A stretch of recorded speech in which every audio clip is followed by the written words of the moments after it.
It all began on a bitterly cold night, with snow swirling in the air seemingly out of nowhere. My cell phone pierced the quiet, and as I answered it, I was met with the wrathful voice of my mother-in-law on the other end. "It's because of you that my daughter's in this state," she spat, her anger palpable even through the phone. Face is unrecognizable. It's atrocious. You need to take responsibility. Why did you abandon my daughter? You're despicable. Amy, a 33-year-old woman, lived with my husband Zach, his parents, and an older sister. That single phone call from my mother-in-law that night turned my life upside down. Give me back my lively girl. Why did you do something so horrible? I swear I'll make you pay for this. I'll never forgive you. My mother-in-law's words poured like venom, making no sense out of shock. Mother-in-law, please calm down, I pleaded, attempting to console her despite my confusion. But her tirade continued unabated. You have no right to be calm at a time like this. It's all your fault, and yet you have the audacity to say such things. Why didn't you help her? Why did you abandon her? Her accusations echoed loudly, drowning out any attempt at rational conversation. Even as I urged her to speak slowly, it was as if my words fell on deaf ears. The vitriol persisted, fueled by her grief and anger. Eventually, my father-in-law took over the phone, his tone slightly calmer. Amy, I hope you understand what you've done. Do you understand the state our daughter is in now? Fortunately, her life is not in danger, but she has severe injuries. Why did you let her suffer like this? Feeling utterly bewildered, I confess, Father, I'm sorry. I really don't understand what you two are talking about. What on earth happened? His response left me dumbfounded. My sister-in-law, a single mother, lived with her young child just a 20-minute walk from our home. She had been dating a young boyfriend who frequently visited, a fact that shook me to my core. I had learned from Zach that he had a quick temper and had often resorted to violence against my sister-in-law. Apparently, his mood was particularly sour last night, and my sister-in-law endured more brutality than usual. Feeling their lives were in danger, she fled the house in a panic, clutching her child tightly as they disappeared into the falling snow. With nowhere else to turn, she thought of her brother, who lived nearby, and ran desperately toward our house, seeking refuge.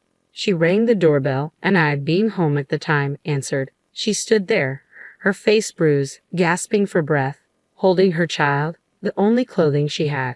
Anyone could see at a glance that something was terribly wrong, but Zach showed no concern for his own sister. Instead, he appeared irritated and said, "If I let people in without permission, Amy will get mad." "Sorry, but can you go home? She's scary when she's angry. You understand, right? Please leave." With that, he turned her away. My sister-in-law couldn't believe her brother's callousness, but she was in immediate danger and needed to find somewhere to hide. In tears, she begged him to at least lend her money for a hotel. But Zach's response was even more shocking. "There's no way I have that kind of money. There's money in the house, but there's no way Amy would let me use it without permission. If I did something like that, she'd divorce me. Sorry, but could you try somewhere else? It's cold, so I'm going in. See you."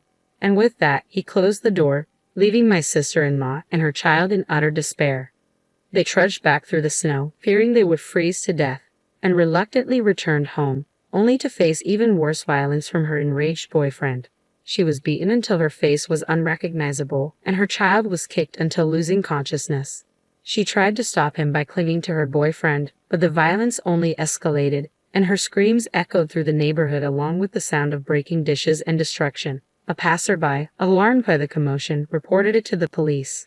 Afterward, my sister-in-law and her child, battered and collapsed, were found and immediately rushed to the hospital in an ambulance. Though conscious, they were severely injured and required hospitalization with a prognosis of 1 month for full recovery. I arrived home late last night due to work, and my sister-in-law hadn't shown up by then. If I had been there, I would never have turned her away. Had I seen her in that state, I would have deemed it dangerous, let her in, and promptly called the police. It bewilders me why my in-laws believe I turned her away. Despite the shock of such a terrible incident happening to my sister-in-law, I couldn't grasp the reality of my in-laws blaming me. I felt deeply confused, especially under my father-in-law's relentless accusations. I knew I had to clear up the misunderstanding. Frantically, I explained that I wasn't home when my sister-in-law came by. I had been working late at the cafe run. If I had been home, I would have noticed her unusual behavior and let her in. I would never turn her away. Please give me some time to figure out what happened. Although he wasn't convinced, he seemed to cool down and hung up the phone. That day, I was working late at my cafe, developing a new menu. I had informed Zach about the expected time I'd be home, but I ended up working longer. I missed the last subway and had to take a taxi, not arriving home till past midnight. When I got home, I saw Zach, but he didn't mention a thing about his sister. I was confused about his actions. However, when I confronted him after he came home from work that night, his response was shocking. I could tell something was wrong when she showed up, but I was just about to enjoy my beer, and it was cold outside, so I wanted to close the door quickly. Plus, I didn't think there was anything I could do about it. I couldn't hide my anger at his selfish excuse. Didn't you feel anything seeing her like that? Why couldn't you at least let her in? She's been through a lot since you turned her away. When I detailed his sister's current condition, he justified himself by saying, "Remember how you used to complain when my parents dropped in without notice? I thought I was being considerate by not letting her in, thinking you wouldn't like it. What did I do wrong?" It turned out he had assumed that I would be bothered if his sister showed up unannounced and turned her away. I asked him another question. "Why did you lend her any money? You could have done that much, couldn't you?" He responded, "I was taken aback when she asked for money. I was short on cash right before payday, having recently lost money playing slots, and I hardly had $10 in my wallet. If I gave her household money, I knew you would get mad, so I refused." I don't see anything wrong with what I said. I defended myself. I was speechless, completely shocked. I had always thought he was a bit self-centered, but he also had many good qualities. I had been giving him the benefit of the doubt, but I realized it was a terrible mistake. He was incapable of making sound decisions because he always put himself first. He had no compassion for others, not even a bit of kindness, and he was foolish enough to prioritize his drinking over his own sister's distress. But it was too late to realize this now.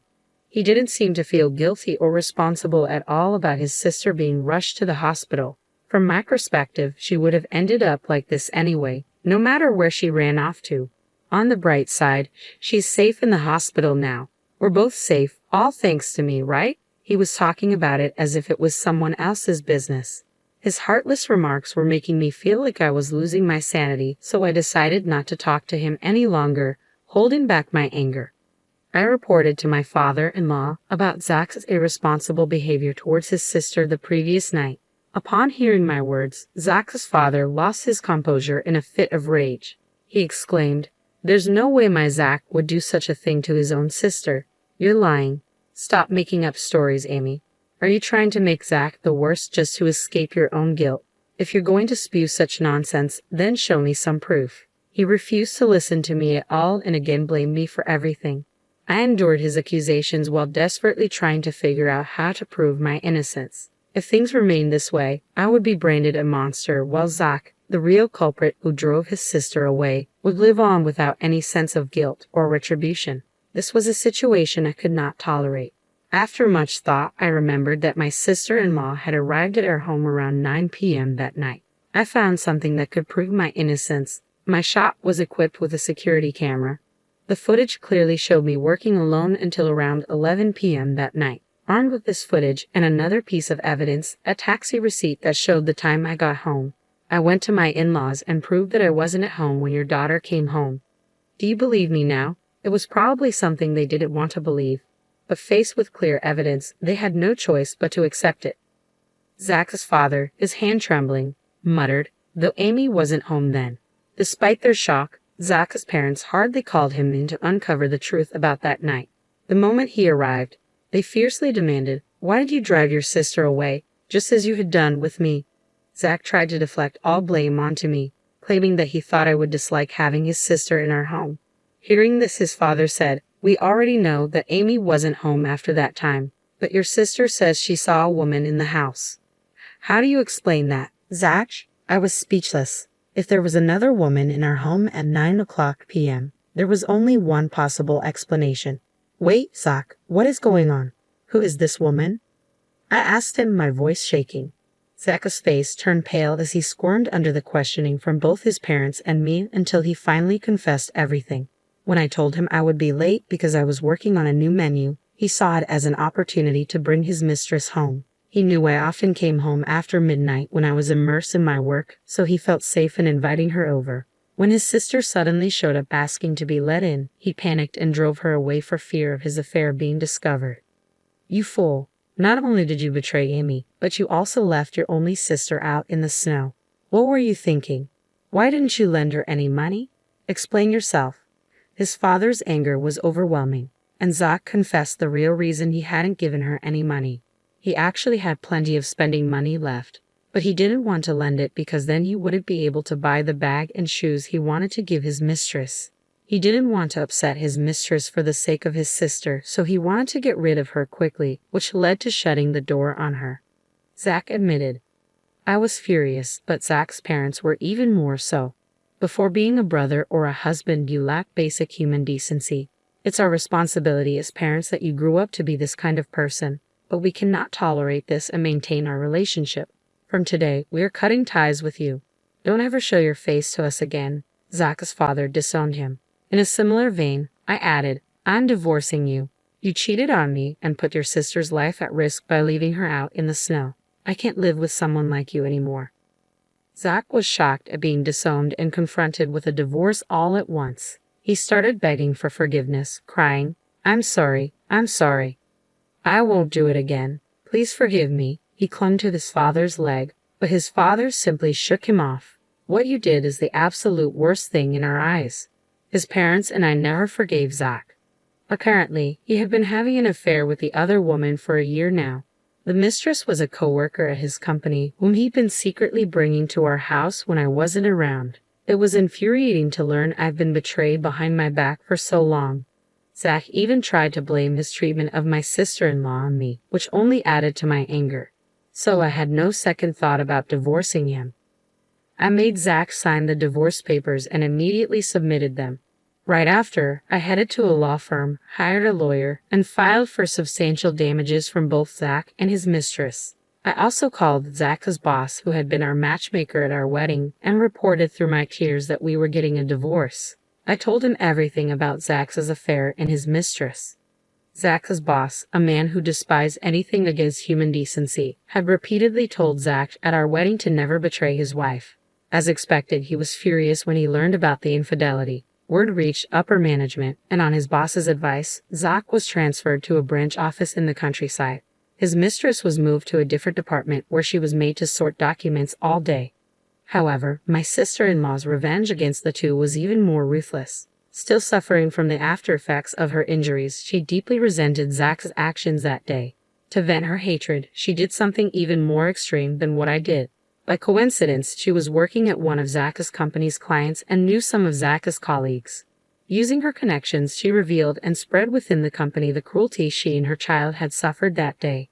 The company's employees, who had thought the divorce was due only to the affair, were shocked to learn the truth. Zach's abandonment of his own sister to cover up his affair was a huge shock to everyone in the company. The rumor quickly spread throughout the company, and Zach was universally suspected of being a terrible human being.